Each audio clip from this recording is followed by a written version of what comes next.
one right above you guys here, flying on in, it's Miss Sonora, our female Harris's hawk.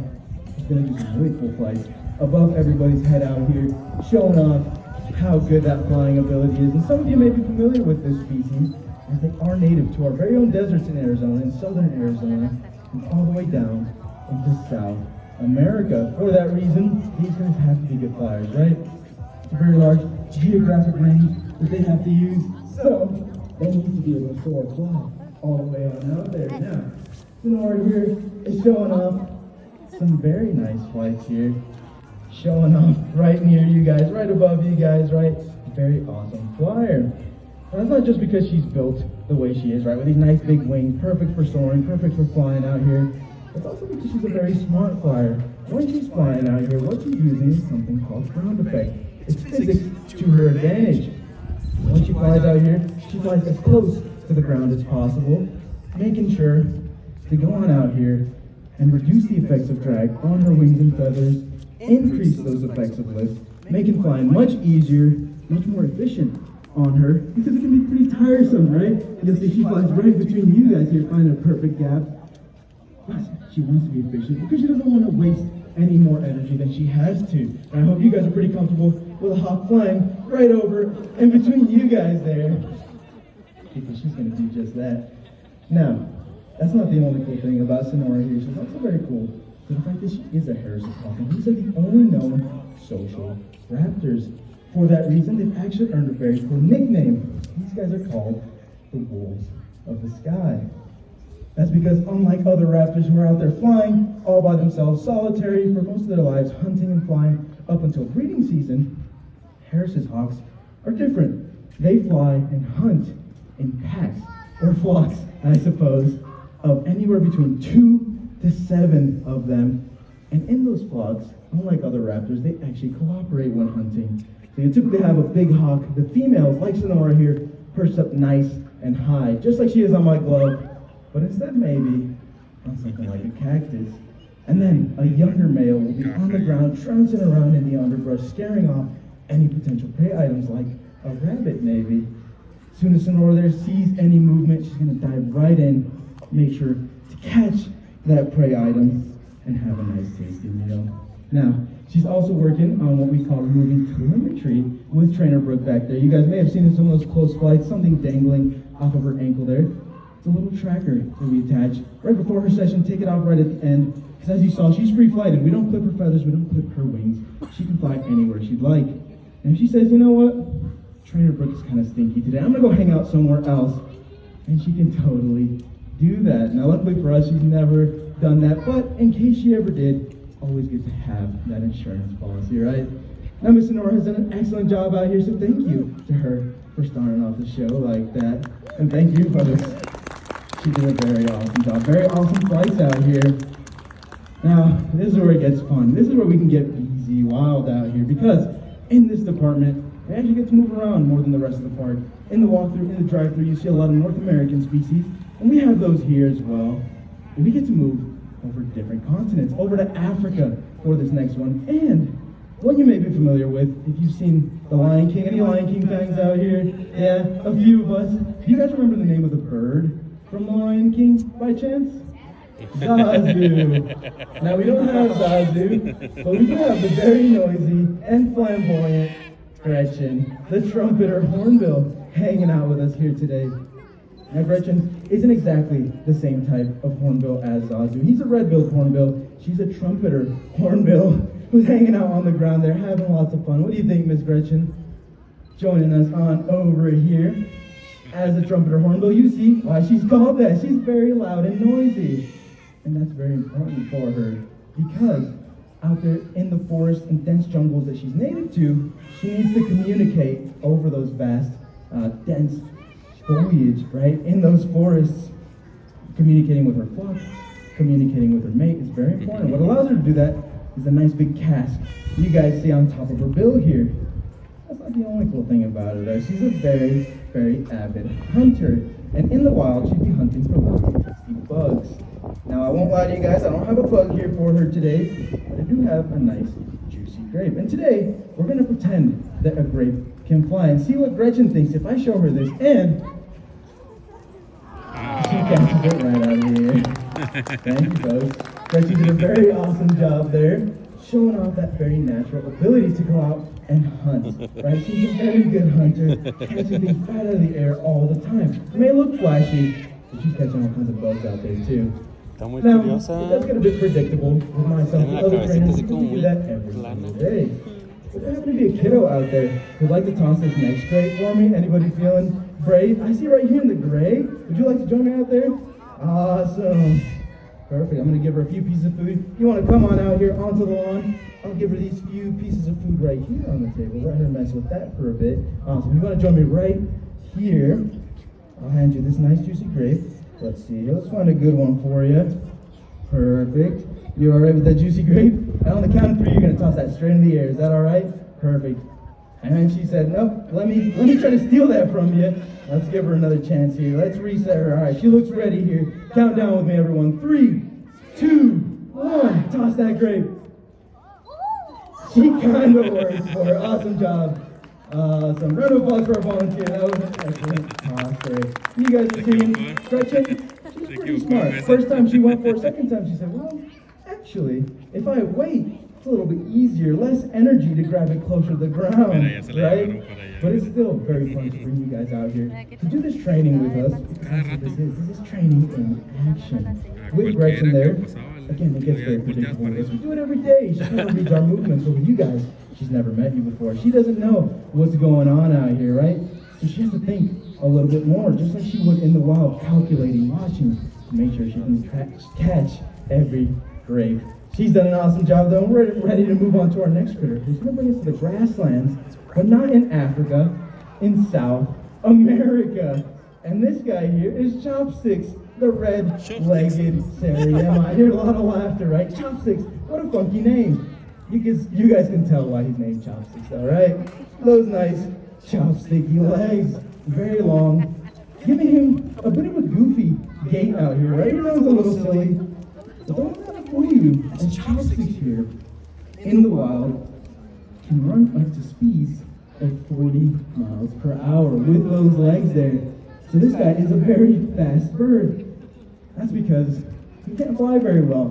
This guy does have wings. You guys saw him jump on into a very eccentric little entrance there today, but he's still not the best flyer. He flies about as well as a chicken does, right? Get more gliding there. Can't get all that much lift as other birds can. Even still, he's able to use his wings to actually help him out. Sometimes when he jumps. See if we can get that one more time. What do you think? Instant replay? What do you think, Chopsticks? He's really trying for it. What do you think? It's right there for you. And there he is. I think you got that one. Thank you, folks. That was very awesome from him there. Showing off that. And I know I mentioned he's very fast. A very fast bird. I'm not a very fast trainer. I can't lie to you guys. So what I can show off today is his relationship with reptiles. I'm going to toss his friend over there. He's going to say, hey, that's not very nice. I'm going to bring him on over here to this nice rock. And I know lizards love to bask on rocks. So I'm going to gently set him on down here. Let's try it again. What do you think, Chopsticks? Redemption round. I don't know what happened there. He's kind of embarrassing me. Attempt number 2, take 2. What do you think, Chopsticks? Bring it on over. This time, gently set your friend. Okay, all right. I think you guys see what's going on here, right? Chopsticks, he does love lizards, but it's not because he's fine with them. It's because he eats them. He's a raptor. But unlike Hawks, he's learned to come on over, slam his prey down. Oh, he wants another round right there, another attempt. What do you think? There you go. Making sure he can take out his prey items out in the wild right on impact because he doesn't want them to run away, right?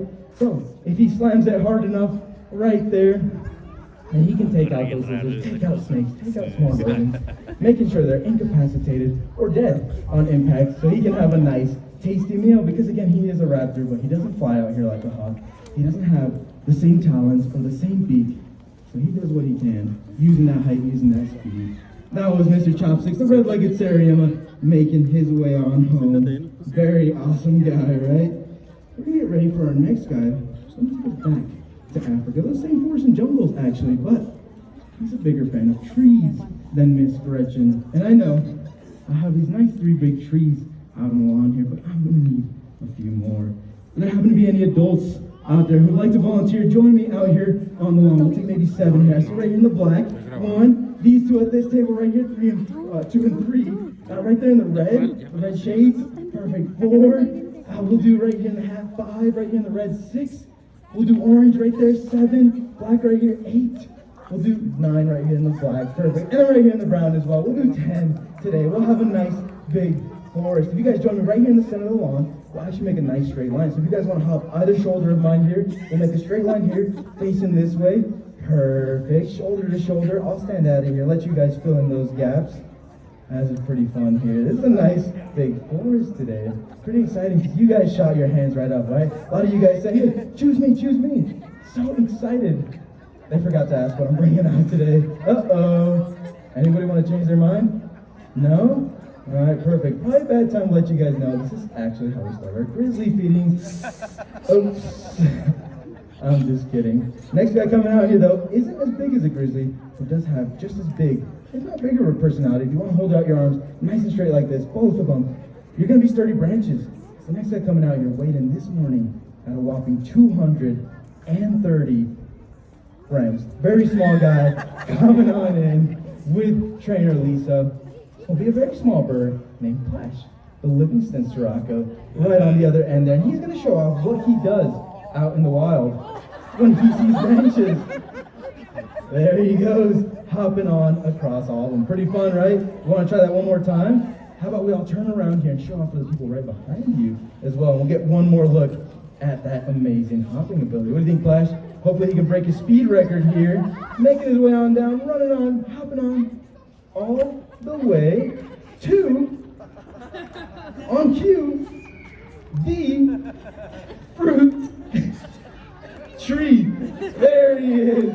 Thank you guys for coming out here. Round of applause for our volunteers. They made a very convincing forest. So convincing, he didn't even want to leave those branches, right? He said, oh, Trainer Lisa's hand doesn't look as sturdy as this tree I'm standing on right here. But gosh, you may be thinking, he's a little bird. So where the heck is he hopping? Well, he's made to hop. Because he's native to those dense forests, he has lots of branches. And he also knows that flying wastes a lot of energy sometimes. So, if he can help save that energy, it would be very beneficial to him. He doesn't only hop, right? He does still have wings, even though those long toes help him out. And when he does choose to fly, he's actually going to show off a little trick there under his wing. Did you guys catch what color flashed under there? Red, right? Does anybody out here know what red means in the wild? Any guesses? I know, she's so big. Danger, heck. Yeah, it could mean maybe I'm venomous, maybe I'm poisonous, right? Maybe I'm dangerous in some fashion. Now you guys may be out here like, uh-oh, we volunteered as trees, and this guy was venomous, this guy was poisonous. Why the heck did you have us out here? No worries, folks. Luckily for all you guys out here, and us over here, he's not very dangerous. Out in the wild, to most predators, Flash is nothing more than a delicious little chicken nugget. So, why the heck does he have such a bright color under those wings? Why would he ever want to flash that? Why wouldn't he just stay hidden with these beautiful blues and greens? What do you think, Flash? Let's see if we can get one more look at that beautiful red. These beautiful blues and greens are excellent camouflage, right? He's native to jungles, native to forests. Perfect to hide amongst the foliage. So we'll be able to flash that red. Well, actually a defense mechanism for him. If he flashes those wings, he's going to be telling predators out there, ooh, maybe I am venomous, maybe I am poisonous. Maybe you don't want to mess with me. Giving him enough time to make this great escape and to warn any of his flock out there that they might be in danger. So they might want to make their way out of there as well.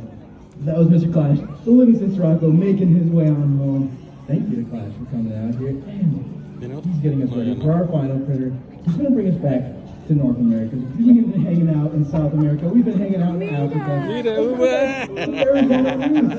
With this next lady, our final lady, and girly, the common raccoon.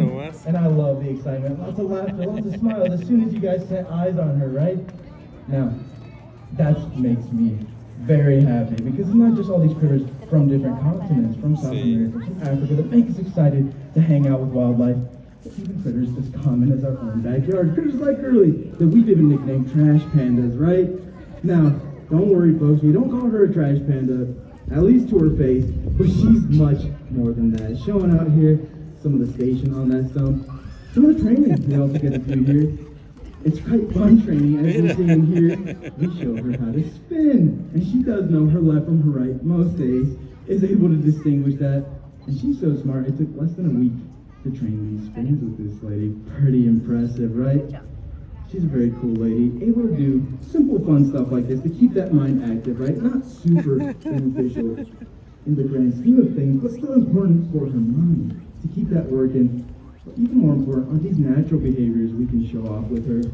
She's a raccoon, she can climb, right? With no issues, up on this tree, very impressive. But even more impressive is how she climbs down.